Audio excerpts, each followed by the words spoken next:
That's Blake, Ed, just in case I miss Yeah. it. Okay. Got about 20 seconds here.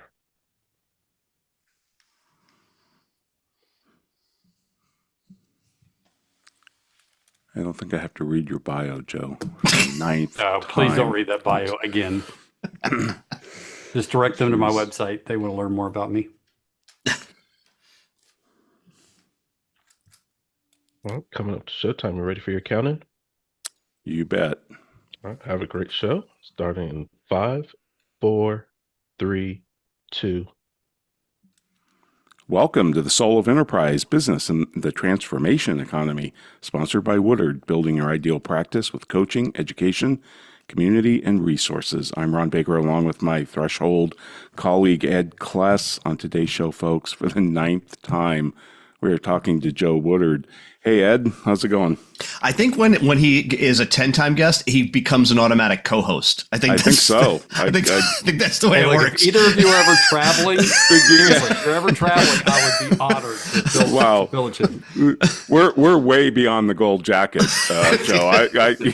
It's got to be co-host. I'm not going to read your bio, Joe, because like you said, people can go to woodard.com and check it out. But you're coming off scaling new heights. I can't even believe you're in the country. I would be on some island somewhere, but how'd it go? Well, the conference went extremely well, and it was our biggest and most profitable, so financially successful. In terms of size, it was successful. The most important thing is the Net Promoter Score. So our Net Promoter Score on breakouts was in the mid 70s, main stage content in the mid 70s. Ron, you were part of that, so that extends to you. If you don't know Net Promoter Scores, that's not a C grade. That's that's something completely different. Disney and Apple tend to track in the mid 60s any given time. So so the folks really liked it, what we did too, and that's the most important measurement.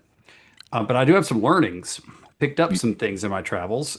If you think that's a good topic. Yeah, I do. And I'd like to point out, it was your 17th show. Is that right? Yeah, 17th show over 16 years, because when you birth a show, it starts off at 1, not 0, like a child. So Right. yeah, it takes 17 years to get 17 shows crammed into 16 years. That's great.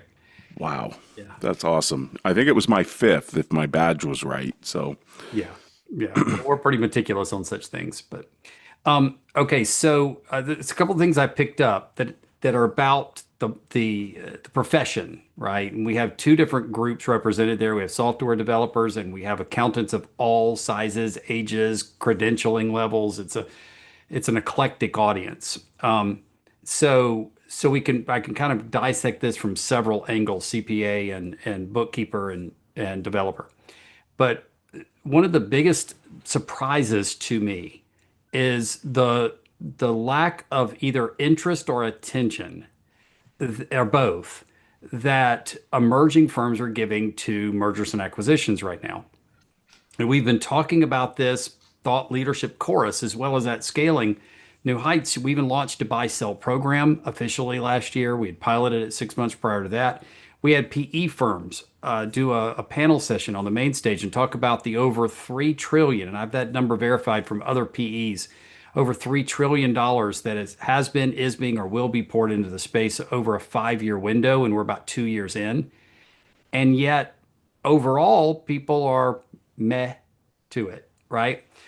And I don't know if I don't know what the driving force of that is, because at the same time, one of our data learnings that we reinforced, we already kind of knew generally, but the average age of a practice owner, now not leader, because that leadership stuff starts to bring in enterprise firms, but owner of a CAS practice or tax practice or small emerging CPA firm in Scaling New Heights was north of 65 years old.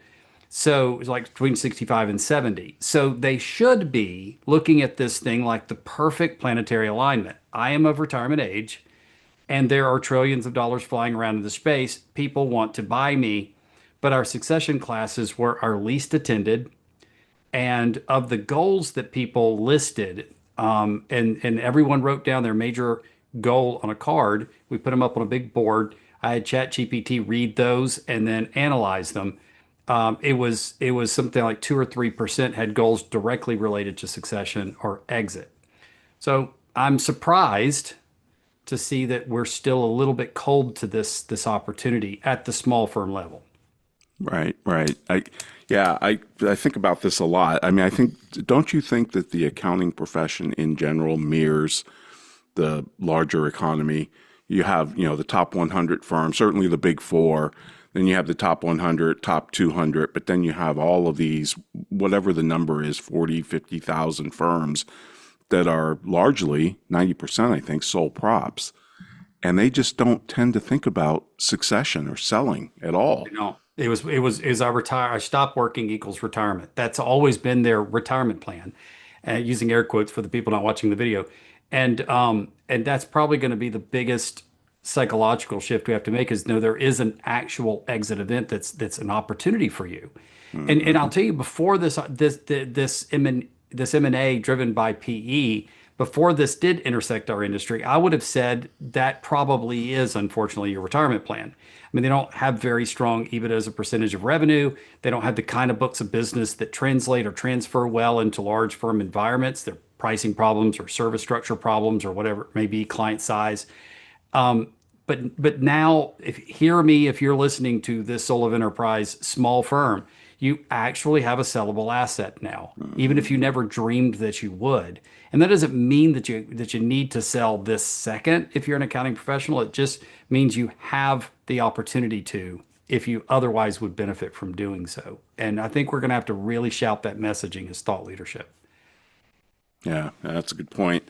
Yeah. What other things struck you? I know you had David Allen, who was Yep. one of the keynote presenters. How'd that go over? Well, he did exactly what we had wanted him to do, which is after you've dreamed the big dreams and been inspired by the Olympian speaker, Olympic speaker on day one, what's the methodology then that will drive sustained change? So, he said, I can come and talk about a lot of things I've done in the last 20, 25 years since writing this bestseller. And we were like, nope, the bestseller is what we're buying. Just go straight to the core DNA, talk about the methodology, and talk about what it means to be able to sustain change. Kind of to live, he didn't say Eisenhower's quadrant two specifically, but to live in Eisenhower's matrix quadrant two, the path to get to quadrant two, or a good path, is his getting things done model. So he did his job, but I wouldn't say that he ended up even being the rock star of the show. Surprisingly, I think the biggest rock star of the show, even though I had a keynote, Ron, you had a keynote, we had the Olympic medalist, and David Allen. It was the practitioners that we brought up onto the stage that shared from their own practice experience. It's just really hard to beat that. It is. Yeah, they got some of the highest ratings. Yeah, I believe that. The thing that struck me, Joe, and I did read a lot of those cards because you did post them up outside of the main stage of one thing people were going to do, and I just learned this from doing some of the breakout sessions I did.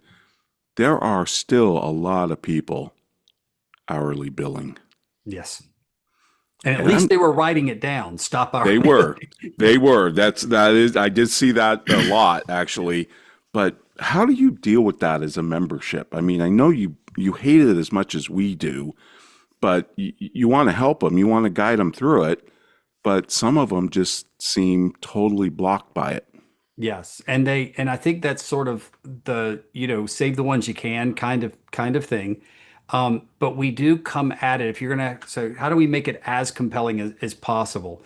And we have a pricing workshop that is definitely inspired by a lot of the things you've written over the years, Ron, and Mark Wickersham and others. It's an amalgam of all those pieces I've put together and my own experience coaching and doing the work.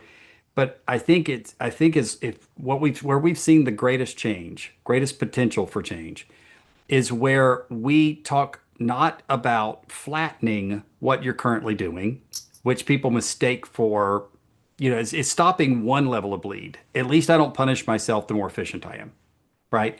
But flat is not value. I know that everybody in this room gets that. And so once they understand the distinction between flat and value, they're freshly inspired to go for the value piece.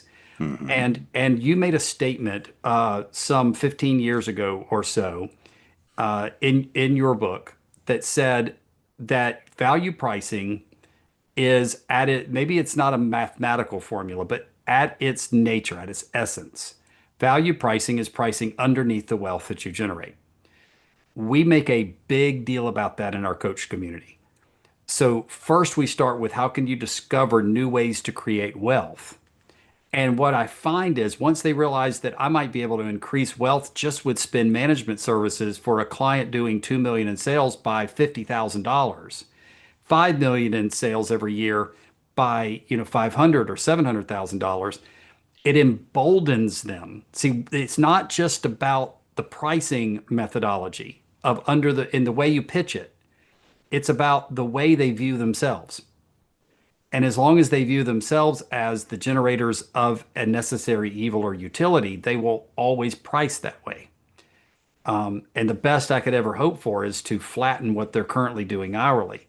And we all know that problem. As soon as you flatten what you're doing hourly, you absorb all the risk and you don't get a tremendous amount of the reward. And that risk causes them to stay in the hourly pocket. We just bust through that, make it all about wealth generation. Right, right. And I really like that. And I know that ties into your scope of or nature of work rather than the scope of work. And That's exactly right. Yeah, and the nature of the work you have. What are the buckets? You have three, I think. One is spend management, risk management, and yes, what inside of controllership, we have managerial compliance, we have regulatory compliance, and we have risk mitigation. And we have them start with managerial compliance because that's where the spend management comes in and that's where the savings come in. So you can lead almost with contra accounting costs, if you want to frame it that way. And then it emboldens them to start doing the real stuff, the coaching, the mentorship, the FP&A. And that's where the real value pricing comes in. Right, right. I know because I did a breakout on why I got into hourly billing way back. I can't believe this, 1989 or whatever it was. And it was to create a better customer experience. It had nothing to do with all the economics and marketing that we teach today. It was just, we wanted to give a better customer experience like Disney or Lexus or whatever. And I got a ton of questions.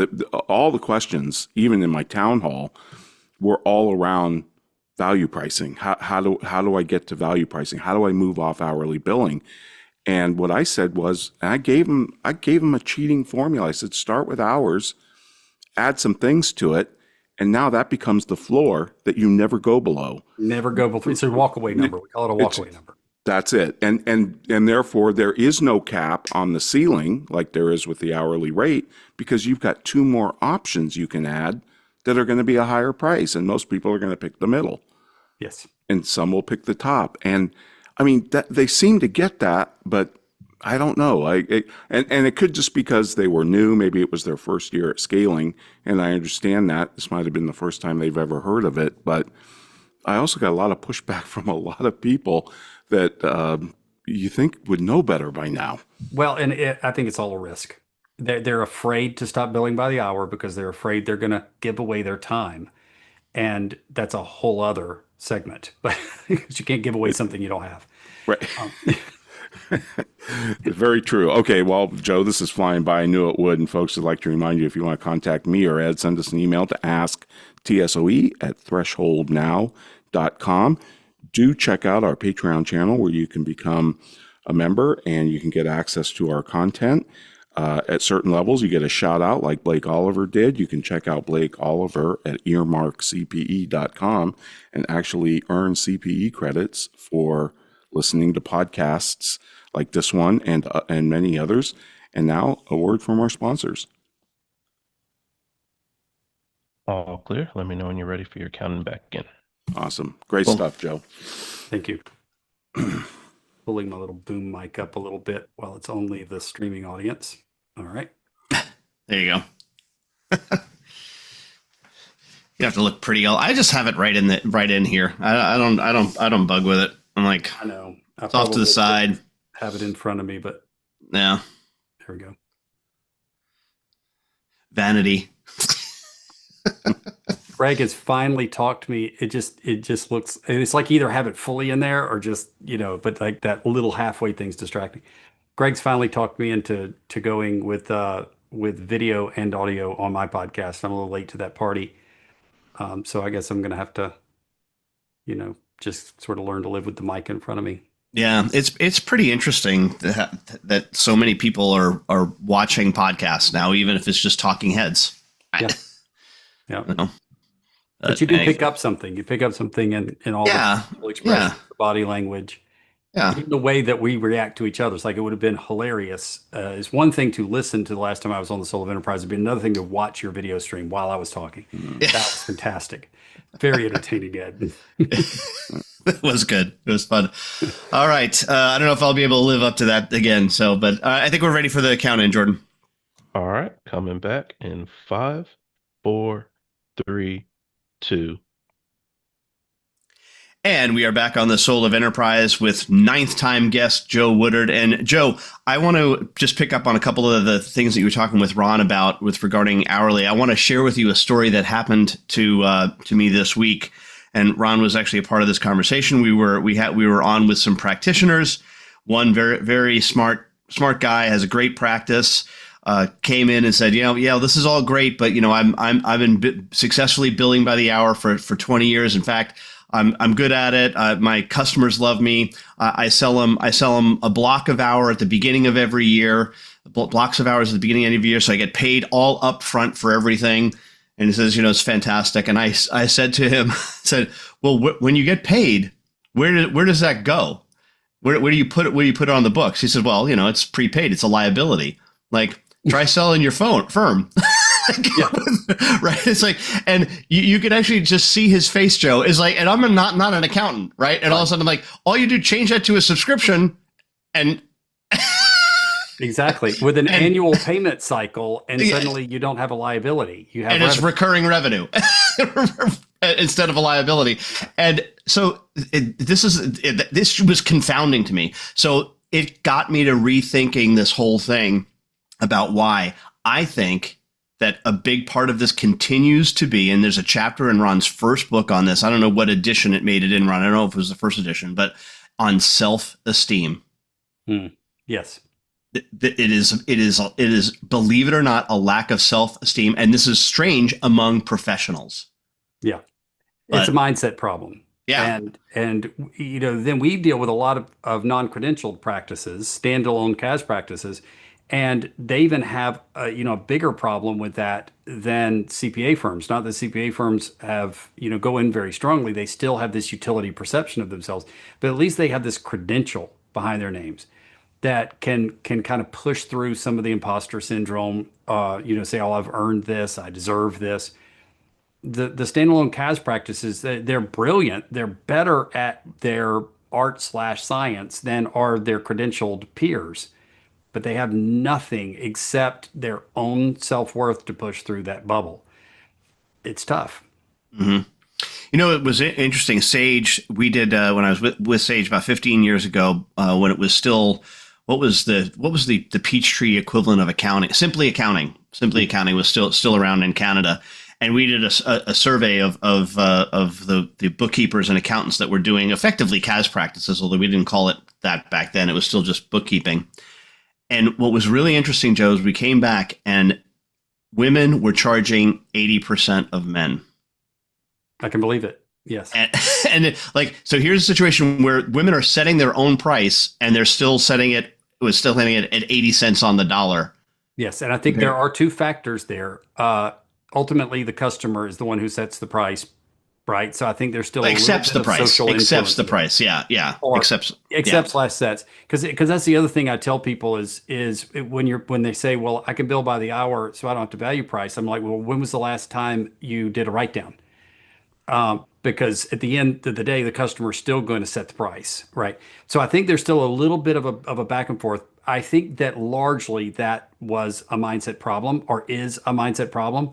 Mm-hmm. And then we can really go down the rabbit hole of who engineered that mindset problem. Was it sort of imposed upon the inequality mm-hmm. of the history of the profession, which was, very strong early on, and how they've kind of adopted that and are shedding it? Or is it maybe, now I don't even know the statistics on this anymore, so I'm not being sexist, but just maybe the primary caregiver might still primarily be the female, And this might be sort of work between the bus stops income and if there's a different primary provider of the home, they don't feel that pressure and they feel like they can charge less. I'm not unpacked it. I'm taking guesses and throwing darts at the wall, but it's a very fun question to ask. Why is that coming in lower? Now, I don't have data on it like you do from the Simply Accounting days, but I can tell you that non-credentialed CAS practices are majority female owned. And whether it's because they're non-credentialed or because they're female, that's a hard thing to bifurcate. They are charging significantly less than CPAs for the same work. But I don't know if it's gender or credentialing. Right. But here, this is was also thought was interesting, and Ron, I think, would back me up on this, is that when we found that we could get those providers to switch to value-based pricing, they were far more creative than their male peers. Yes, that is correct. Because they're living on the ground in the books if it's a CAS practice. They see all the ways that they can affect change at a ground level. And that's why we love this controllership model. Because who better than this standalone CAS practice to monitor a spend policy and they're staying at the wrong hotel or flying in the wrong fare of airline or flying when they should be driving or whatever the policy is? Who better to see it than the CAS person? The tax analyst can't see that. The auditor can't see that. It's a perfect role for them. Yeah, really, really interesting that they were better and more creative pricers. Okay, so back to the initial question. What else do you have from Scaling New Heights as a takeaway that you'd like to share? Yeah, so one of the other big takeaways is increasingly the emerging firms and we have enterprise firms there too, across the board, from sole practitioner to top 100. I'm seeing people not just realize what's happening with artificial intelligence. It's no longer a topic, it's now something actionable. But what they're beginning to understand and the math they're doing on cost to benefit is around bots versus humans. It was never a bots versus humans conversation before. It was always a bots enhance human. It was a bionic conversation. But increasingly, I'm hearing people say that I can spend money on a bot instead of spending money on a person. Now, two things are driving that. One is the staffing crisis, and it's creating turnover as well as capacity constraints. So they're making the decision not between protecting my team from unemployment, which is both emotional and virtuous and causes you to resist that equation, bot versus human. But that's no longer the math they're doing in their head. Those people are already quitting. Or there's work that's coming in disproportionately to the people that they can hire and find good talent. Both of those things are happening rapidly. And so what they're saying is, instead of hiring another person, I will deploy the bots. Well, that's going to make you go to the bots a lot faster. And it also means they're starting to really believe that a bot can replace much of the work that is done by a human. Now, the other kind of human that they're making an impartial decision on is the human you haven't hired yet, where you can be objective. And it's the human that is somewhere else besides the United States of America, where you can be objective. So they are very quick now to say, I'm going to cut back on full-time equivalents in India, the Philippines, South Africa, Costa Rica, wherever they are. I'm going to make the economic exchange for fewer FTEs, full-time equivalents, to more bots, because I'm arm's length. I'm dispassionate about that equation. And the role of those things is very different. They're not account managers. They haven't built up trust with clients. I'm not trying to upskill them to controllership and FP&A. They're simply that utility part of what a bookkeeper offers or a tax preparer offers. And when it's utility, the bot and the human are very similar in their value proposition, as long as the net benefit is there. Bots don't get sick, but more importantly than bots not getting sick or taking PTO or gossiping around the water cooler and playing politics in the office, bots, it's increasingly aware, are more accurate than the average human being. And that's really making the difference. Right. And, that's always with driverless cars, too. The whole point is it doesn't have to be perfect. It just has to be better than the average human in order for it to really take root. Right. So same thing here. Or worse than for people like me. Yeah, of course. But there's an actual learning here. This is an important thing you noted with the car. Yeah. I taught the Tesla Corporation, I and however many other Yep. hundreds of thousands of people who actually turned that thing on, and I think in some cases risked my life. We taught the AI how to do its job to the point now where the latest enhancements to my Tesla, not only do I not have to touch the wheel, it's all eye attention it Yep. monitors, but it actually has inverted it. It asks me, hey, you came out of self-driving. What's the problem? Mm-hmm. It puts it into the inverse psychology of why would you turn this off? Mm-hmm. Now, and I don't, I don't make sure my life insurance is paid up every time I turn it on. I have confidence. And now, Ed, to your point, and now it drives better than I do. I turned it off on the leg of my drive with my daughter back from one of the legs of my drive from Orlando, and she was, deep in a book or something, and she looked up. She goes, "What are you doing?" I said, "Well, I took over. I'm driving." She goes, "Could you not do that, please?" So I mean, that was an actual real exchange. It drives better than I do. All right, now let's put this into accounting world, right? Everybody looks at AI and they look at it from the lens of Tesla 1.0, right? Never again will I trust that Tesla. It almost killed me kind of thing. Mm-hmm. Not realizing that all the idiots out there like me that were first adopters of artificial intelligence in the segment have trained the bots now over many years to do it as well or better than we can do it. It's the same thing, only it's not driving, it's bookkeeping and it's tax prep. Mm-hmm. And it really is working. It's 80 to 90% of the bookkeeping cycle is done. Some double digit, over 50% of the tax prep is done, probably more than that. And what I'm getting on the bookkeeping tax prep side are numbers in the 95 to 98 percentile of accuracy. It's crazy. Yeah. Yeah. Well, and I want to pick up a little bit. Maybe we'll go a little bit over on this, but when you say bots, are you starting to see the emergence more of the agentic Yes. AI stuff? Yes, I was going to go there. That you took me right where I wanted to go. It's no more just I'm going to go have a conversation with ChatGPT, or I'm only going to buy what's been incorporated into software, which is still going to be the mass adoption. Mm-hmm. And that was some of the reason too. Puzzle, TrueWind, Arrive, Digits, now Intuit Assist being infused out on July 1st through the Intuit platform. All of those are really changing the game too. They're lowering the fruit on the tree. But to answer your question specifically, Ed, I am seeing people either program bots or they're adopting bots, agents that they're stacking together into agentic, so that these series of specific tasks can be done like Lego blocking, and that finishes out more of the process. So I'll tell you how it would be analogous, and then I know we're coming up on a break, but it would be like when people adopted automation and then they filled in the gaps with zaps. Mm-hmm. Right? And a lot of people are still operating that way. But now let's take it to this decade and say it's AI infused in the software, fill in the gaps with agents for those people that want to just really push the edge, like the Zapier people used to push the edge. Mm-hmm.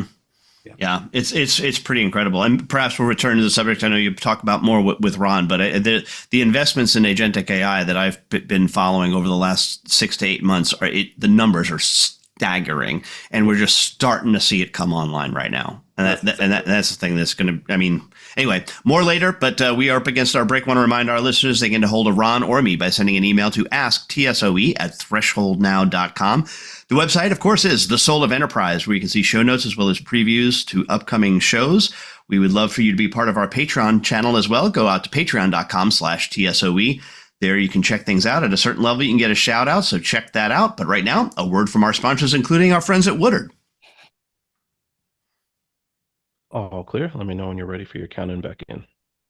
And we've kind of already segued into the Strange New World part, but we could go there next. Yeah. Yeah, that self-esteem issue is interesting because, I mean, that finding, Ed, from Sage that women said 80%, Yep. But I'll tell you, it affects lawyers, it affects accountants, it affects advertising agencies, whether they're male or female. The self-esteem Lawyers, issue. Yep. Lawyers underprice themselves, and they're the most arrogant people around, and they're afflicted by it too. This is why we call pricing a terrorist. Yeah.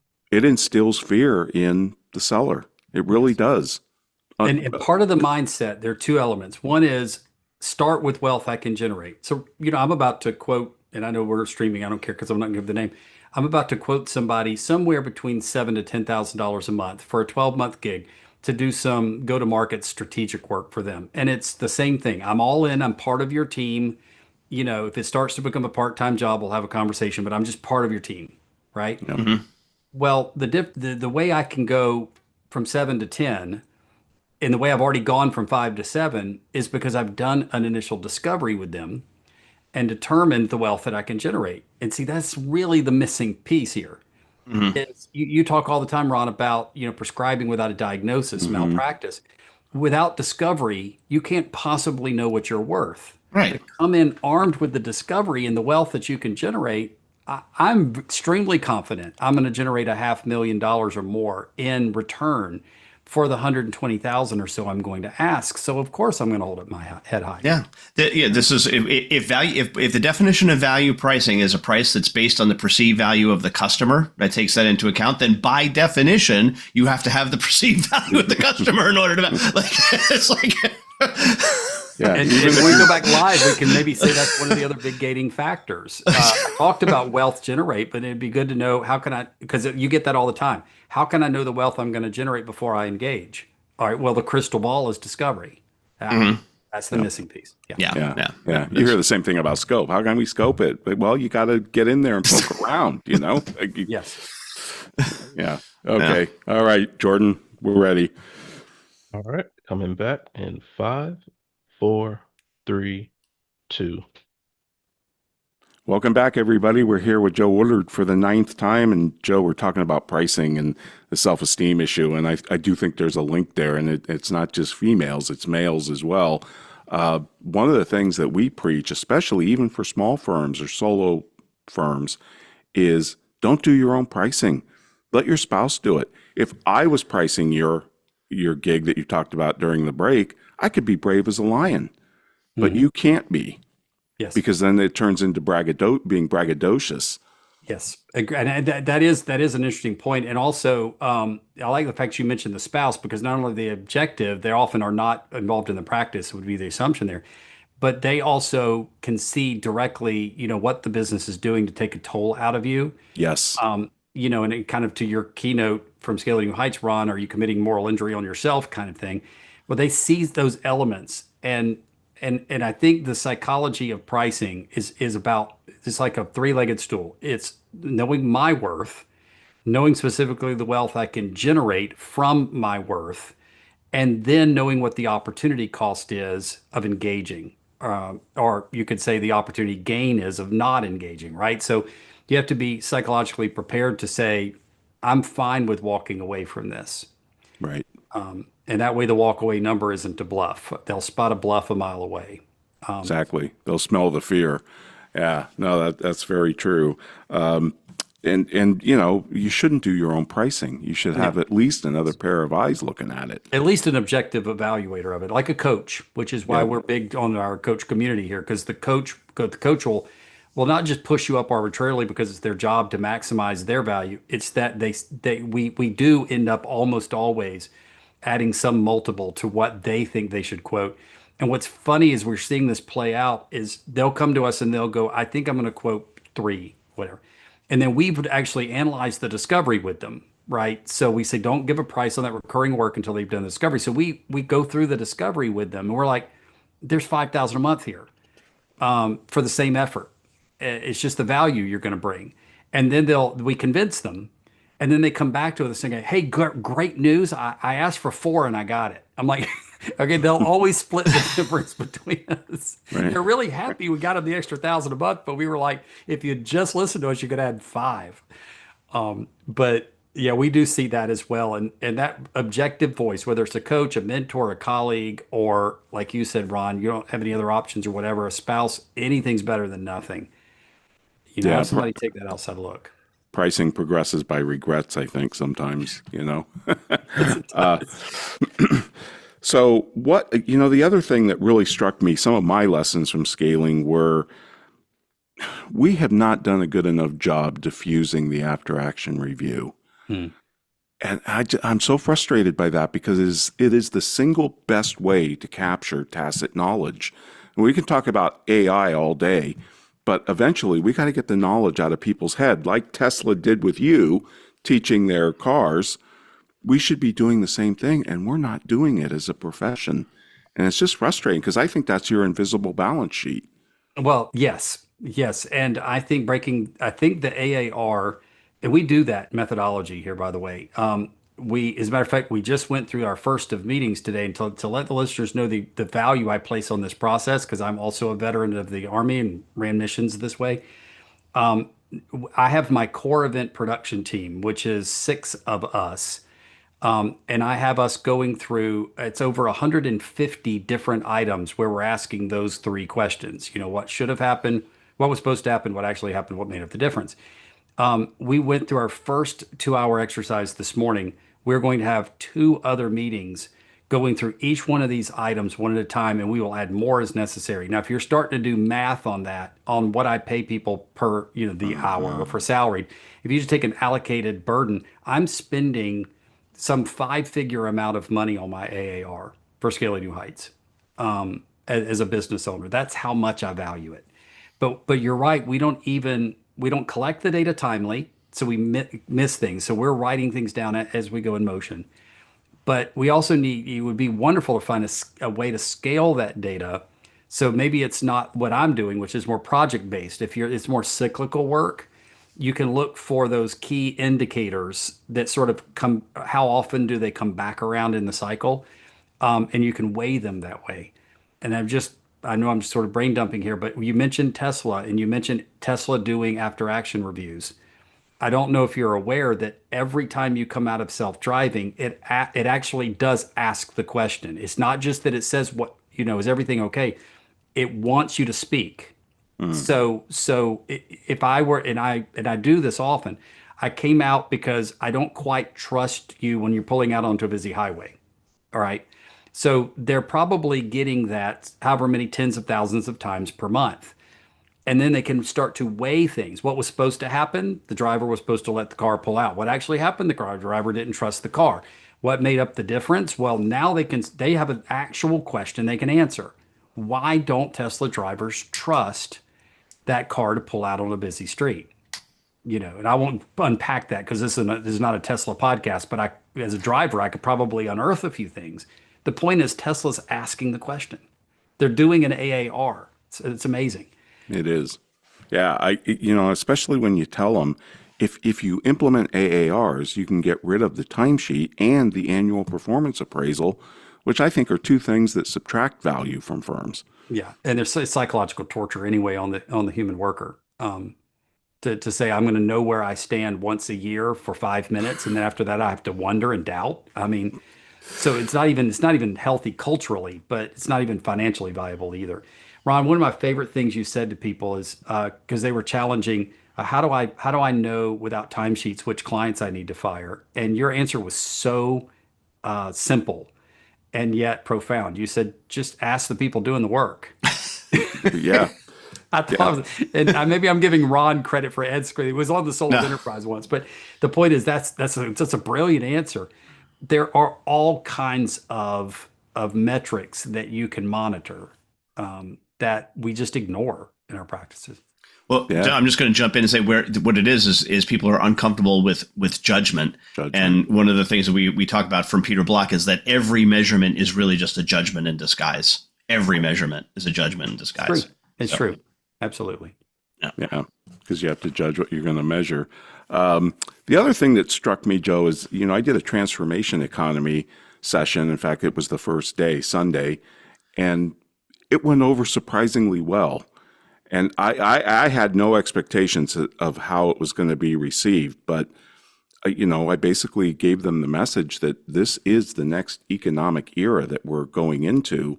We already see it. It's already out there. I gave them some few examples from different industries and said, look, products and services talk about, oh, look at what we can do, right, as a firm, whereas transformation's message, look who you can become if you work with us. That seemed to resonate. Yeah. And I think it's going to resonate even more than the knowledge economy because they misunderstood and the knowledge is not in there. By the way, they're cumulative. We know this, right? Yep. You have to perform some services as a knowledge worker. The knowledge worker's ultimate measurement is transformation. So they're evolutionary and they're not mutually exclusive. You don't leave them behind as you evolve. Some of the Right. DNA stays in there.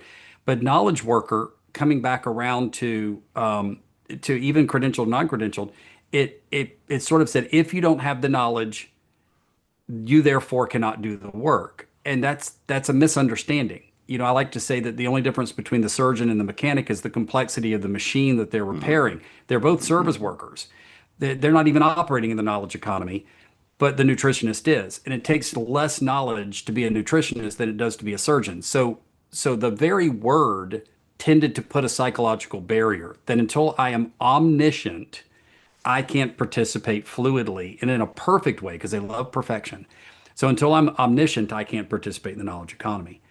But I think that transformation economy, first, they know they've had transformative impacts before, so they can be bolstered in their confidence from that. And I can see myself as being transformational without being omniscient. I think they're going to embrace it faster. Right. And if you talk to any consultant, they'll say their highs, their HSDs, high satisfaction days, come from impacting the customer, changing their lives, Yes. basically. And is there any higher calling than that? And calling, we're back to that word again. Work, worship, all the things that we talk about, that you all talk about here and we have in the past. I've got to quote Susskind again, that the ideal way to operate is to be paid so that you can do something, not to do something. And I've said it many times in this episode. The ministerial profession is the best insulated on that because no minister is going to go, I'm going to charge per funeral, and they're certainly not going to say I'm going to charge more for a 30-minute funeral than I am for a 15-minute graveside service. So they're insulated and they're automatically in the transformation economy. They've never left it. Right. Unless they became political or lost their calling. But if they're truly called, they've always been in the transformation economy. So whereas we looked to certain other kinds of industries to say, maybe the nutritionists and physical coaches to say, let's learn how to be knowledge workers. I think we should look to the ministerial profession to learn how to be transformation workers, even if you're not adopting their transformation. It's not about adopting the religion. It's about modeling their work. We need to be watching what they're doing or what they've always been doing. Right. I hit that message pretty hard about a profession, being a member of a profession, what that means, being a professional, what that means, as opposed to like a gig economy worker. And that did seem to resonate. And sometimes I think we lose that with all this discussion of PE and AI and workflow, process, all this stuff. What's it mean to be a profession? Yes. And the other things then will become subservient to that, because I want to make sure I'm understood. Yes, AI bots are going to replace certain workers, but they're not going to replace the person who is called to transform their client because AI cannot be transformational. AI can be equipping, it can even be empowering, but it can't be transformational. And that'll protect you from the coming disruption. I think so. So, Joe, usually we wait until the last minute to do this, but I'll ask you now, what, when, and where is Scaling Heights 2026? Yeah, so it's going to be back in Orlando, and our theme for next year is Strange New World, because everything we've been talking about, I'm sure, feels very strange. Just to rattle them off, we'll be focusing on this mergers and acquisitions, artificial intelligence, the scaled competitors, which we've not brought up in this conversation, but we know they're all out there. And they're not even coming from within the profession. They're coming from outside the profession as multi-billion-dollar global conglomerates saying, now we want to go in like Amazon, disrupted Walmart. We're going to come in and disrupt the brick and mortar version of you. And the rapid, shifts in technology that aren't even related to AI, including a lot of M&A. And then the staffing shortage. And if you look at these, and I've never created a Venn diagram, I don't know they'd present that well in that way, but they definitely are all stacked on top of each other. And PE coming in from the top is saying that staffing shortages, as well as the massive retire off, combined or intersected with bots doing the work, which is combined and intersected with the fact that, now we have models that will scale. That really, they're not creating the change. They are like the lions following the herd. They're looking where the herd is going. They're looking at the future, and they're just putting their dollars there. But they're also predictive of the future. They're seeing that the firm of tomorrow is a firm with fewer people, more technology, higher profit margins, cyclical recurring monthly work, and PE is piling in. Yeah. I It's hope the we don't strange new lose. world. I hope we don't lose our soul in the process. But Joe, this has been great. Ed's going to take you the rest of the way home. And folks, if you want to contact us, send us an email to asktsoe@thresholdnow.com. And now a word from our sponsors, including Woodard. All clear. Let me know when you're ready for your counting back in. And there's never enough time, but Ron, you just hit it on the head. It's hopefully we won't lose our soul. And the other side of that coin is only those who don't lose their soul will stay. Mm-hmm. Yes, that's a very good point. I like Mhm. that. And they're equal truths. Crazy stuff. That is a great venue, by the way, Joe, that Orlando property. It's, Yeah. I can see why you like it. It's a nice Mhm. container for the show, and it lets us paint whatever painting we want. It's a bit of a blank canvas. You don't get a blank canvas in Vegas. You fight against your Yep. venue. Right, right. Oh, I hate Vegas. I'm so glad you don't do it there. Yeah. No. Amen. Don't.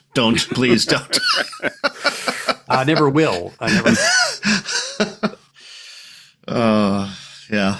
Just keep increasing the price. Keep increasing the price. So keep the attendance to where you want it to be.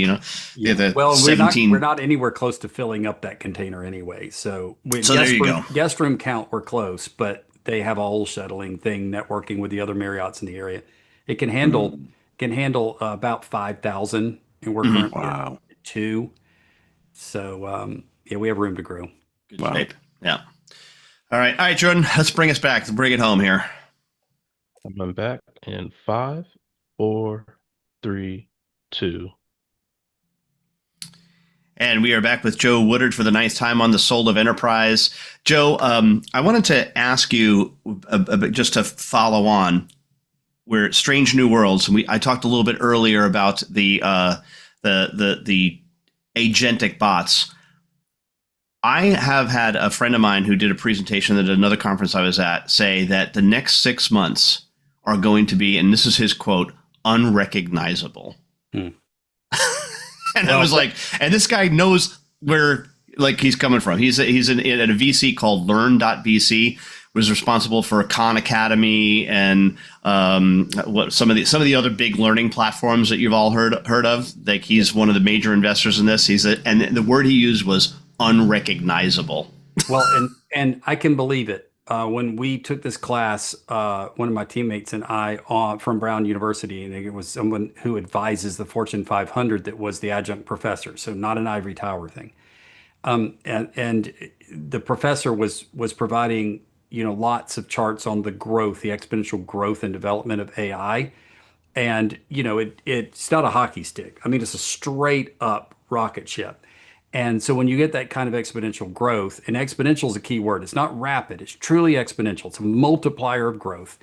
And the big takeaway, Ed, from that professor was not year over year, not month over month, not even week over week, is day over day exponential multipliers. He said that we met every week for the course, and he was apologizing to us for not getting us the handouts until we started each week's course, because he said that he was updating the PowerPoints up to the time the course started. And he said by the time that we're done with this hour, a lot of the information in these PowerPoint decks will be obsolete. They're obsolete within the hour. We've never seen anything like this before. So what's that? What are some of the things that maybe you see that are strong lands? You think, okay, yeah, there's a lot of stuff that's maybe speculation, but what are the things you think? Yeah, this is going to land. This is going to stick. Okay, you talking about within the accounting profession or just in life? In life, let's go with life. But yeah, Broad life. wherever All you right, want to so go. Yeah. we've already been talking about it constantly is the self-driving car thing. Everybody still kind of scoffs at it, and taxi thing is Elon Musk do another one of his little, get my stock price up tricks. But the cars really are self-driving. That's not myth anymore. I have one drive me around all the time. It's optional for me to touch the wheel, all the way to the parking place. So that's a present reality. And then I read a press release, an article where he's now approaching other auto manufacturers to license Tesla's self-driving software to other manufacturers because they all have electric cars, but they don't have the self-driving that Tesla has invented, and it's very heavily proprietary to them. They're years ahead of everybody else.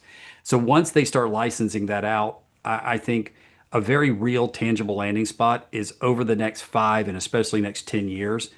The idea of you driving versus the car driving you, it's going to invert. So where's it going to land? Let's get kind of to the professions in general. Any area of the professions that's focused on research, development, data analytics, all of those jobs are going to evaporate within the next 3 to 5. Because why would I need to have a human do that kind of data mining and analytics and research when that's the playground of the bots? I also believe that in all of business, now let's broaden it to all of business, there's going to be an increasing knowledge of what is private and what is public. And Apple is leading out with this on the hardware side. They're making a big deal about it's more private by the fact that you can crunch the AI algorithms locally instead of going and calling cloud services. But even the ones that call cloud services, people are going to wake up to what's tokenized, what's not, even if that term doesn't become commonplace, and that therefore they're going to be using it more aggressively because they know how to use it privately. And I think that the trust levels, just like they're 95% of accountants, the trust levels across humanity are going to go up. And I think that the doctors are going to find that they are visited less, that pre-diagnosis, I think increasingly diagnosis is going to be handled by AI. And only if AI says, and now I can't diagnose you for the rest, you have to go see a human, or are we going to start visiting the doctor? Now, you can say that's good or bad, dangerous or not. I'm just telling you what I think is going to happen. We're going to engage lawyers less, doctors less, tax preparers less, because all of that place where we had to make a phone call, maybe get billed by the hour, the bots are just going to give us answers we increasingly trust. So what about things like accounting platforms? When we saw people emerge from, say, even the DOS days to Windows, the more successful Windows applications were those that were built from the ground up with Windows rather than try to port something over that was a DOS-based system. Same thing once we moved to the cloud, right? We started to move to cloud software. It was more successful when it was built from the ground up with cloud in mind. Are we at another potential platform shift with regard to the back end accounting softwares? So. I think Okay. hardware, yes, Ed, but I think that that's a little apple and orange. Now, I'm not a programmer, so there may be people that are more informed than I am in this, but I think you're going to see hardware like what Apple is doing, increasingly becoming AI enabled, and they're going to find a lot of words for that. But I think where it breaks down differently is AI is not a programming platform. AI is it's an intelligence that you place onto whatever currently exists. I mean, theoretically, it could even be attached onto DOS data. It's data that drives artificial intelligence. It is its own performing engine. Think of it as the human super user of any software on any platform, and you get a little closer to the orange, not the apple. Okay, so you don't think it's going to be necessary for accounting systems to be built from the ground up with AI in mind, and that the bolt-on will be strategic. able. That's different. You said platform, so I don't think it'll be a platform. Okay. I think but I think that those that are built AI ready from the beginning or AI conscious from the beginning could have a little bit of competitive edge. But I'll just finish on these last few seconds we have to say that AI is a brain that mimics the human brain, and that's all it is. So you could argue our brain's a platform too, but okay, that's still a little bit apple orange. It's a brain. Data combined with the brain creates the power. So wherever the data lives, in whatever container or platform it lives, as long as it can get to the data, it can do its job. Yeah. All right. Well, as always, Joe, fascinating to be with you. Really enjoy our conversations, and we look forward to the 10th appearance on the Soul of Enterprise at some point in the future. But Ron, I don't think we have a plan for next week, so we're just going to say we're going to wing it for right now. We're going to wing it. We'll ask Joe. We'll ask Joe to co-host. God. All right. I'll be on that vacation you talked about at the beginning. Oh, okay. Good. All right. In either case, Ron, I'll see you in 167 hours. This has been the Soul of Enterprise, Business and the Transformation Economy, sponsored by Woodard. That would mean building your ideal practice with coaching, education, community, and resources. Join us next week, folks, at noon Pacific time. In the meantime, do check us out at thesoulofenterprise.com. We'll have full show notes on our interview today with Joe Woodard, and we hope that you have a good weekend, and we'll see you next week.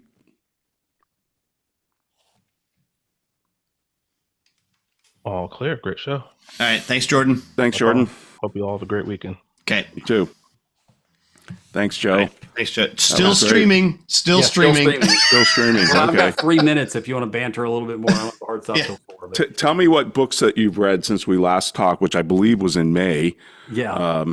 Well, that and of course, that that's blown your scaling in the mind. middle. They're a little interruptive to my reading schedule, but the big one that I'm almost done reading is Conscious Capitalism.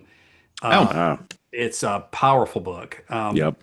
And I think to some degree, I'm listening to it. I'm like, okay, well, these concepts, are things we talked about a lot before, like being the vision, the mission, the purpose, the culture.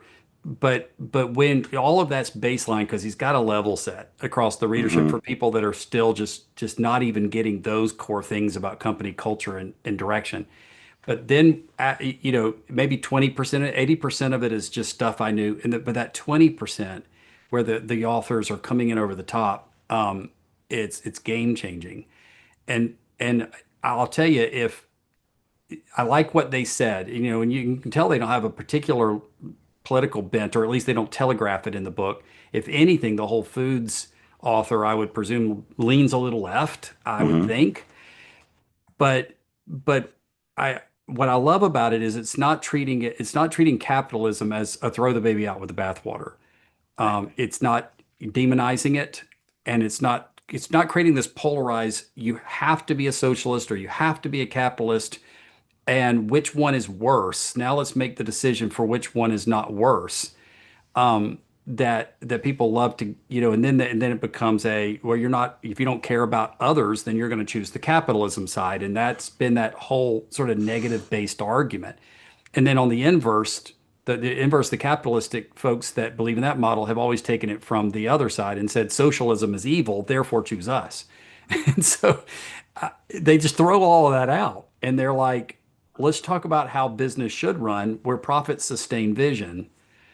And if more people, followed their narrative, it would take, I think we'd find this messy middle that we need to find in business. Yeah, it's interesting. I want to encourage you to go back and listen to the show we did 2 weeks ago. Would have been right after scaling, and it's the Road to Hell and Bad Marketing with Nick Asbury. Yeah, I'll catch that. And his book is a screed against purpose-driven companies.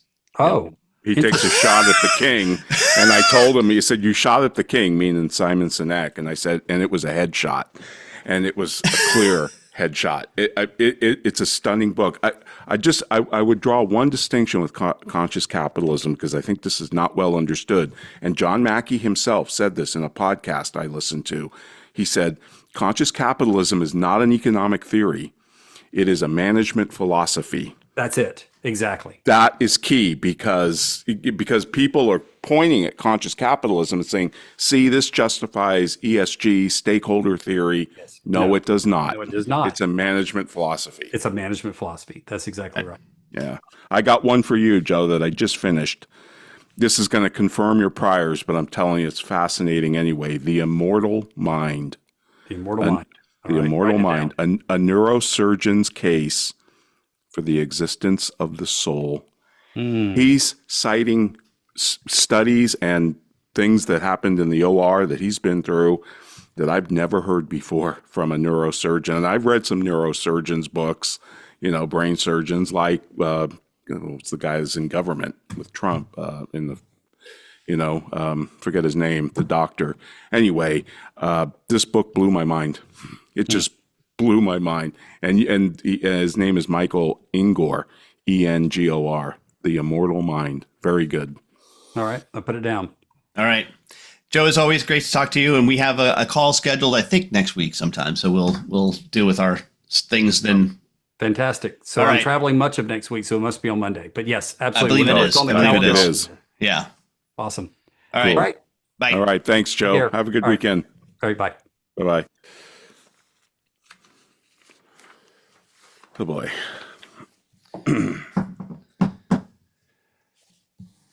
Gentlemen, All right, That was really good. Mr. Lifetime member. that was really good. That Oh, was good. an excellent interview. It's easy. It's easier for me than it is for you to separate the sponsor from the guest. Yeah. And Joe's just an amazing guest. He was in his element, and he spoke very directly about some of the changes that he's seeing as a result of technology shifts, specifically AI, but in other cases, other tech as well. So great interview. I really enjoyed it, and I know Joe well. I mean, right. So I thought at first, this is just the 9th interview with Joe. It was probably the best one yet. He is truly one of the smartest people out there. Yeah, he Without a is. doubt. I mean, just really a brilliant guy. The more I talk to him, the more I learn that. So Yeah. That was a little bit of sarcasm. I didn't really think, this is just the 9th interview with Joe. That was for effect. No, it's fine. That's fine. So he did bring up a few things. Number one, he talked about how he actually referenced me, but that it doesn't matter. Have talked him into doing both audio and video for the Woodard Report podcast. The two of you have been doing video for a while now. You've been live streaming for some time as well. The reason that you see podcasts making the shift, and podcasts in our mind are, if we've been listening for a while, are exclusively audio, right? Well, not anymore. And the reason you see the shift is because of a couple of things, but in the background, it's primarily because YouTube has become the predominant podcast listening platform. It's just insane to me. It's But yeah, right. And it is larger than Apple Podcasts, which is installed by default on over 1 billion phones. It's larger than Spotify, right, which is the number 2 source of podcasts in the world. And what we are seeing now on YouTube is also a demographic shift. So Nielsen released some numbers about a month and a half ago, which stated that for the first time in the history of their tracking, cable television no longer reigns supreme with the 65 plus crowd. So cable television is now and to those that are not 65 plus, this is probably not news, right? You may not even have cable television, or you may be wondering what I mean when I use the phrase cable television. cable television. What's that? But for the first time ever, 65 plus demographic, cable television is no longer the number one method for consuming media. It's YouTube, but it's YouTube on a television. Yep.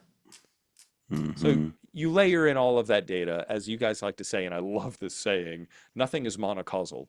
But you layer in or it's not monocausal. I'm sure something is monocausal, right? It's not. No, with the exception of creation. Oh, there you go. Good one. Good. Nothing is monocausal. So because it's not monocausal, you can layer in a lot of these data points, but those are the big shifts in the background that are happening, which have caused podcasters to come to the realization that they need to be producing more video and not just relying on audio as the primary method for getting their message out there. So that was a good, not only call out from Joe, but it led to the thoughts that I just shared. He also talked about automation, AI automation. Ed, you brought up one of our favorite phrases here on the show, which is agentic AI, or at least Yeah. it seems to be becoming one of our favorite phrases. There's a platform out there that I want to encourage you to just check out. It's called N8N. If you don't already know, it's N8N, and I forget if it's .io or .com. It doesn't .io. matter. The .io. So N as in Nancy, 8 the number, N as in Nancy .io is an AI automation platform. Now, it's to me, it's the spiritual successor to Zapier, which Joe referenced a few times during the show earlier today. But I do have a question back to you, the two of you, regarding agentic AI, because this phrase is becoming a little too ambiguous in my mind. It's being overused, as phrases often are, right? Hmm. Being overused, and I'm seeking examples of what truly defines agentic AI. So not the definition, but things that when you look at them, you say that's not AI, that's agentic AI. Can you Yeah. feed some data I'll, my way? Yeah. So, and if we had time, I would have talked about this with Joe. But this is this is from our friend Hector. We talked about this. I've given this example a number of times. I think the video is out there, although it might be in behind his paywall. But it's the $200 version of ChatGPT, $200 a month, and the prompt is something like, "I want you to go into my QuickBooks system and get a list of the top 5 customers from last month, and then send them a thank you email." Right. So this $200 version, all of a sudden you put that prompt in, and inside the response window from ChatGPT, rather than text coming up, it opens up basically a Chrome browser. Goes, you said QuickBooks. It finds the website, hits the login button, and then says, "Oh, I don't have the login information. Can you give that to me?" So you put so it transfers control back to you. You put the login, and then it asks you, "Do you want me to save this so next time I don't have to ask you?" Right? Then it goes in and it logs into Hector's QuickBooks, and it goes through and says, "Okay, where do I find customers? All right, there's customers, and how do I get a list?" And it clicks around on reports, and then it's like, okay, and it's like, "All right, I've got the list," and then it comes back and says, "I got the list. This is the top 5. Is that right?" Yes. Okay. Yes, that's the top 5. Terrific. Now, I'm going to go send the thank you notes. Opens up his Google Mail and says, "Hey, I'll have your username and password. Can you put that in for me?" Boom. And then it proceeds to create and write the thank you notes for those 5 customers. That is agentic AI. I don't know what the definition is. I'm just saying that's the use case where it is an agent for you. It is acting on your behalf. So the example that I think that you would be intrigued by is, what does Facebook do with this? Because Facebook has been like, nope, we don't allow these like Sprout Social and others to post directly to profiles because we only want real people doing this. Well, now you can create an agent that is acting on your behalf that to Facebook is you. Yep. Right? Because it's an agent. So that's there's I don't know what the definition, Greg, is, but I don't know what it looks like, but I know what it is when I see it. That's why I pose the question that way, because it's a lot easier right now to talk in the form of examples Right. than it is a pure definition, because So that's it's largely acting, academic. it's taking actions on your behalf with authorization. That's great, Ed. So if what Ed just said is fascinating to you, then the platform that I'd mentioned, N8N, Uh-huh. is the technology building block that you might be missing to make this happen in the real world. Okay. And there are plenty of others out there. If I can figure out the use case, because I know the use case that we have with Threshold now is when we have somebody join at the focus member, I want to automatically add them to the Zoom call. Yeah. So the short of spending the $200 a month on that Chat GPT Right. level, right? What AI agents will continue to face is the same issue that that more standard automation that we had to sort of patchwork together faced for many years, which is if the company doesn't have an API or some programmatic Right. ability to get at those features, then you're stuck. Mhm. However, when we start talking about screen control and Right. the ability to just move a mouse around, if that's where we're headed, right? Mhm. Then the API or the lack of a programmatic way to access these features becomes far less important. Don't need the API. And what I think is fascinating to this is, and what I wish I had more time to spend with Joe. This is what I was talking about with regard to an accounting platform built on AI. Because I was talking to some folks at Sage, and they're like they're quote releasing their AI stuff in the background, but it is clearly a bolt-on to the existing technology. Whereas Ron, we talked about the accounting system that we came across that is from the ground up built on AI. I was trying to find it. I know I have it somewhere. Yeah. Yep. But it's starting to gain traction. In fact, somebody told me that folks are losing that currently that people are. But this is NetSuite is losing deals to it. Sage is losing deals to it. Acumatica is losing deals to it. What is Yeah. the it? That's what I'm trying to find out. I have it somewhere. I know I have it somewhere in my list here, but I'll find it when you guys are talking at some point. I don't think So. I'm the only one asking that question right now. So Yeah. No, I know. And You know, All right. Greg, I asked Perplexity to define agentic, and it gave me a few different fields where this term has been used, mostly agentic workers. Psychology and social science field describes it as agentic behavior as the ability of individuals to influence their circumstances rather than passively react to them. And AI and robotics, it refers to systems that act with autonomy and intentionality rather than just executing pre-programmed commands. That's So. actually I believe there is some applicability there to what we're talking about. Those aren't just existing definitions that have not evolved. That feels really good, Ron. Yeah, I thought it was really interesting. It goes back to the 60s or something in social psychology. Yeah, it's fascinating. It was kind of like, almost it wasn't, it was a complement to the knowledge worker theory, not a substitute. That was another question I asked it. And they said, no, it's a complement to knowledge workers. And while we were having this conversation, the answer to Yes. who is Sage, NetSuite, Acumatica losing deals to is Rillet, RILLET.com. Really? the AI native ERP. Yes, which I don't know if you see at the very top there, Greg, is $25 million from Sequoia. Mhm. Right? You know who Sequoia is? Sequoia Capital, the VC Yeah. funds? Oh, yeah. Who is You mean Met- specifically who is Steve Cohen? Steve Cohen. So this, I'm all in favor because this is going to pay Juan Soto's salary. I'm like, It always goes back to baseball somehow. this improves the Mets. I'm all in. I mean, in Yeah. fact, I should probably see if I can get a job here. It's like, hey, I want to help out. Let's.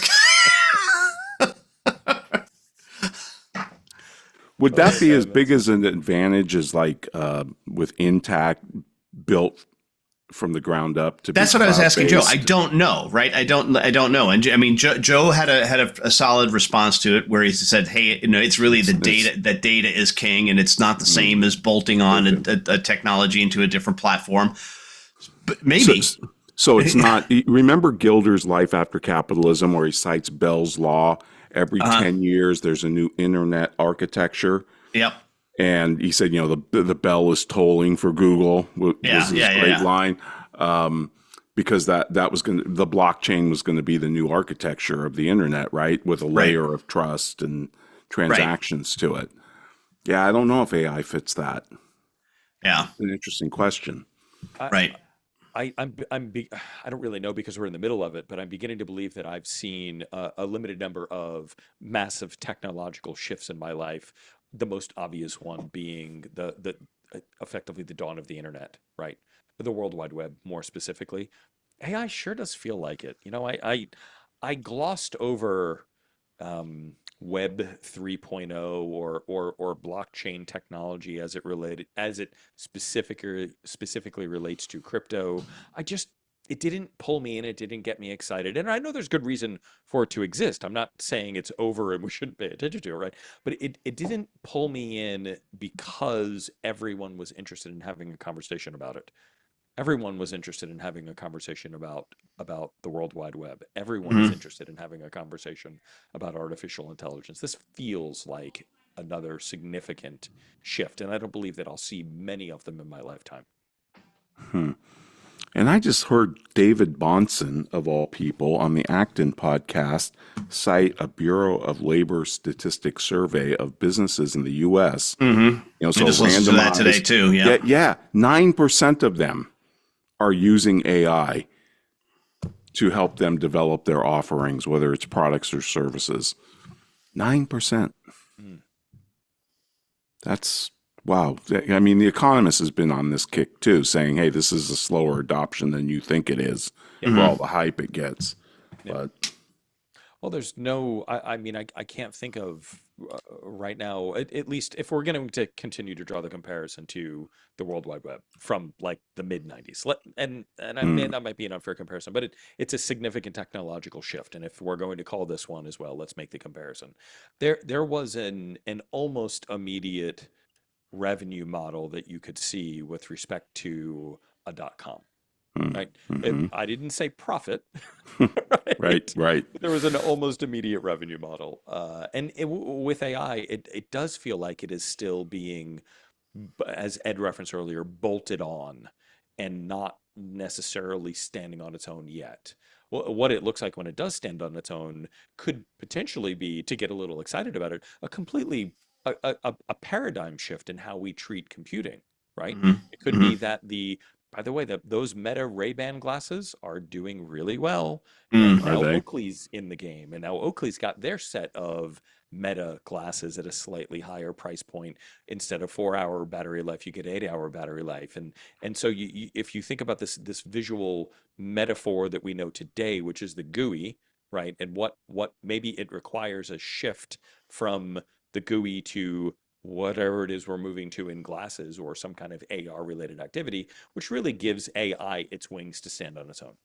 That's just me postulating, but it certainly did, in hindsight, feel like in the mid 90s there was an immediate and obvious revenue model for the dawn of the dot coms, and right now AI is still it's very young and trying to find its way. Yeah. But that's just me talking out loud in the moment. Hmm. So Yep. I think we all are. yeah, yeah. Let's Yeah. move on to more. Let's move on to more important things as we wrap up the overtime segment of the Soul of Enterprise. So I have a Yes. very big announcement for people that are listening, and I it meant to will ask Joe affect. about this Yeah, too. it will affect my relationship with the Soul of Enterprise moving forward. So we don't take this lightly, and that is that I'm currently holding up a card offered to a select group of individuals by Matt Parker and Trey Stone, famously owners of Casa Bonita. They also make a show called South Park, but that's less important. And this Whatever. is the Founders Club card. And I just want to read the text that comes along with this card. Congratulations. With heartfelt thanks for your loyalty, Casa Bonita hereby authenticates your membership in the Founders Club, the most exclusive club in the world. Final sentence. No future invitations will ever be extended. Now, how did this happen? When they bought Casa Bonita and they stood up a website, the two Hmm. of you started talking about it immediately on the bonus episodes. So I went to the website and I put my email address. At the time, it was just a website with an email box. It was nothing else. We didn't know if they were going to open the restaurant in a month. We didn't know that they were going to spend all of the monies on opening the restaurant. And they could have knocked it down 4 times and rebuilt it and spent less money, right? We didn't know anything. We just knew that they had a page and you put your email address in.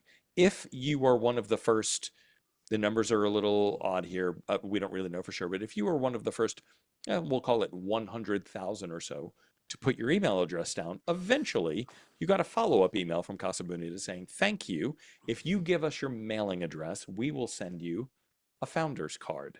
and you will be a part of this elite club, which, by the way, elite club means I get access to reservations about a day earlier than everyone else does. Whatever. Elite. Right? It's elite. But it's elite, right? And that's how it happened. I thought, you know what? I will give up my mailing address in exchange for a really cool card that I can show Ron and Ed and share There you with go. the audience of the Soul of Enterprise. Well, what I love about it, Greg, is that it is modeled off of the American Express Black Card, which is Absolutely. I think is you better believe this is going in my wallet, and it's going in one of those slots in my wallet where like you can sort of see what the card is, but you're not sure until you take it out. oh yeah. 100%. Yeah. Now, is it titanium though, or is it No, plastic? It's just plastic. It's plastic. Okay. Yeah, No. yeah, it's just plastic. The elite benefits are associated with the fact that I'm in the Founders Club, not that I hold the card. That's not important. You But need my to tell Apple Card, Josh. for example. Sorry, go ahead, Ron. You need to tell Josh about that too. By the way, he's a Oh. huge fan. Yeah, most definitely. Yep. The Apple Card, for example, that is titanium. I don't carry that in my wallet. It's titanium. Why would I put it in my wallet? Right. Right. Yeah. No. Yeah. If they take the Apple Card, they take the Apple Wallet, which means I don't have to carry it with me. That's And it's exclusively, at least in my world, for purchases from Apple. So any monthly fee for insurance on a phone or an interest-free payment on a laptop or anything associated with our Apple purchases runs through my Apple Card.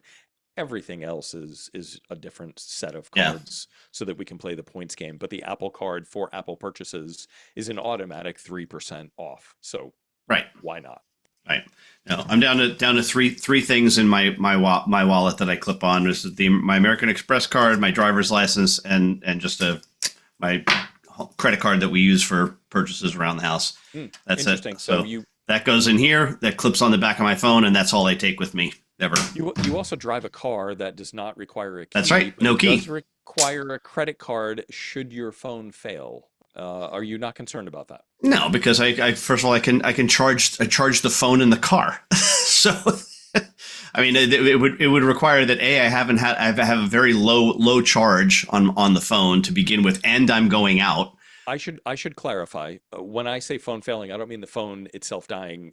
Sometimes the Bluetooth connection that is used to unlock my Tesla doesn't immediately recognize the fact. Not that immediately. Yeah, you got to coax it a couple times sometimes. Okay, It makes Christine unhappy, but I can deal with it. Okay. And I also do have a card in the glove box. So a valet card in the glove box. So if my phone is acting up, I will take the card out of the car with me, and because if I'm getting in from home, I know I can get in. But then if I see something, I'll just take the card with me. And by the way, this feature via Apple CarPlay is being extended to several automakers, BMW included. So the idea of phone-based keyless entry into your vehicle is not relegated only to Tesla and maybe some other automakers that I'm not familiar with. It is being it is being adopted in more of the mainstream market due to the offering from Apple CarPlay and likely Android Auto as well. I'm just not familiar with. No, I want to. My ultimate is to get to just having my phone with me, and if the phone is built properly out of graphene at some point, I won't even have a case. That's like my. I know I met Nirvana when all I have is the phone, and that is it. Not in a case, just the phone. Absolutely, and I'm pretty close, right? Short of it's I back in, I think I'd mentioned this on the show already, so I'll just very quickly. Back in November of last year, I decided I was going to run an experiment and force myself to use Apple Pay for everything. Like I was just going to break old habits where like you just pull out the credit card because that's what you've always done, right? Right. And there were two spots that stopped me dead in my tracks from using Apple Pay. Number one is kind of an edge case. At Home Depot, if you don't use the consumer self-checkout lanes and you go to the prosumer side, they don't accept Apple Pay? tap to pay. They don't accept tap to pay. Tap You to have pay. to have a credit card. And it's Wow. probably as a result of the fact that you've got a bunch of people walking around with company credit cards and they just scan them all day long because they need huge amounts of wood and drywall and things like that, right? So very much an edge case. But the other one is not. And it really still kind of gets under me because the answer is so obvious. It's restaurants. Oh, restaurants. Yeah, but a lot of restaurants are now bringing over either the machine or, which I like even more, the QR code scan, where I just pay on the phone from a QR code. Yeah, I'm impatient, and that's because before I ever met you, Ed, and we've known each other for a long Time. Before I went to work at Sage, I worked at a Dutch company, and I had the opportunity to visit the offices in Amsterdam quite a few times. Yeah, And and they were well then ahead of us. Yeah. it was they take your credit card from you. Why would I do I would, that? yeah. So I'm impatient because I was exposed to it so long ago. Well, because it should be. It's weird that it's not completely ubiquitous. So. But I'll tell you what, when I forced myself, I sat down and said, "This is the month you're just going to use Apple Pay. Break all of your habits." It's primarily because that's what my kids do, and I'm like, okay, I'm getting old because my kids have different habits, right? So I did, and restaurants stopped me, but that was it, really. Mhm. Yeah. What I can tell you has been helpful too is the Tesla complication on the watch. Because first of all, it shows you how many miles are left on the battery, which is a reminder at night. Oh, you got to plug it in, you idiot! Ah. Right. And then the other thing that I think I can do is, I can turn on the AC. Yeah. In Dallas, that's not as important because it doesn't get hot there. Yeah. Yeah, you turn it on in your garage. It's In the probably right. too hot in your garage. In the garage, yes. Yes. Oh, it's a nice day. It's only 103 in the garage. All right. Greg, you said Tesla was selling its self-drive tech to other automobile companies? Joe did said mention that. Yeah. Joe said Yeah. that. Joe did Okay. mention that today on the phone, on the call, and, Yep. and that's accurate. He's correct. It's interesting to me because of what Joe mentioned, which is that it's so highly proprietary. So, how involved does Tesla need to be when they sell this highly proprietary tech to other automakers? Right. Right? And I'll give you an example. They launched to some limited fanfare their self-driving program in Austin, Texas, which is meant to compete with Waymo. And as we know, Waymo's been doing this for a while. And so there were a lot of questions I heard someone ask, I forget who, I can't credit them, about how Tesla was going to handle things like the cleaning of the fleet of cars. What happens if someone spills a drink in a car? What happens if someone goes out to a bar and wants a ride home and they throw up in the car, right? Mhm. What happens if the car gets a flat tire? Like, how do you handle What happens if somebody calls it and blows it up because they're protesting? Like this. Sure, right? So those real world examples require almost this ancillary set of services that Tesla has not built muscle memory around, and other automakers have not either. So when you're talking about fleets of self-driving cars, it raises a whole host of questions that we are in real time going to get to watch Tesla solve. However, providing this technology to an automaker and then pushing it down to the individual owner is a lot easier to handle. So I don't think the hurdle is as high as I believe it is. I'm most interested in seeing Tesla sell this technology to commercial vehicle makers. I want the 18-wheelers on the road to be self-driving, and primarily because I want our roads to be safer. And accidents with 18-wheelers are nasty, right? Mhm. And those drivers get paid oftentimes on mileage. So the more miles they drive, the more they get paid, which results in a really nasty cycle. And it's not their fault, right? They want to drive more miles. They drive when they're tired. They might drive when they know they shouldn't. I don't really know what the specific examples are in the background, but I do know that it's brutal. Being a long haul driver is a tough job, right? Yeah. Yeah. And what I've noticed with the self-driving technology in my Tesla, and I've been using it now for, I don't know, Ed, we've been on the program maybe for 3-4 years, something like Yeah. that, right? What I've noticed is that the fatigue, the road fatigue related to driving long distance when self-driving is on, practically disappears because your brain isn't now required to make that millions of calculations per minute that it has to make in order to keep the car in the lane, in order to look at what's ahead of you, in order to think about what's on the road. You're free of much of that stuff, not all of it. You're free of much of it, and you're operating at a higher level, right? You've abstracted away some of the tedious mechanisms and thinking associated with driving. And I'd love to see that come to the forefront for long haul drivers. I don't want them paid less. I want them to be safer. Yeah. I wonder Yeah. what the liability issue is with that too. If Tesla's selling this to BMW or whoever, and one of their cars gets in a crash, can that come back to Tesla? I'm sure that's probably a complicated part of the negotiations. Yeah. And Yeah. I would imagine that if it has not already been adjudicated in court, it is working its way through the court system right now. I'm sure. Yeah, there's be insurance. It'll be insurance. Will that's anything that would be somebody could drop in and do an insurance policy for that, right? When there's a Right, but you could liability have- involved. You could have negligence though, and that would, Yeah, you right. know, But okay. and it's hard for especially- software to be negligent. Yeah. Yeah. I don't know. I think about what Joe was saying about how it asks him, why'd you disengage from self-driving? And it's not a static thing. They sell it, license it, whatever to these other automobile companies. Are they going to continue to give them the updates? Yeah.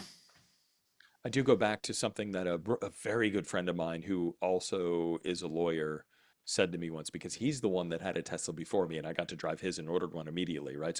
So he's the impetus for my ownership. And when self-driving came down to my vehicle, we were chatting. I said, okay, so totally theoretical and kind of a fun conversation. I'm drunk and I get in my Tesla and it drives me home. Can I get a DUI? And he looked at Yes. me, he goes, the phrase is operating a motor vehicle, not driving a motor vehicle. Mhm. Yes, you can get a DUI. Yes, you can.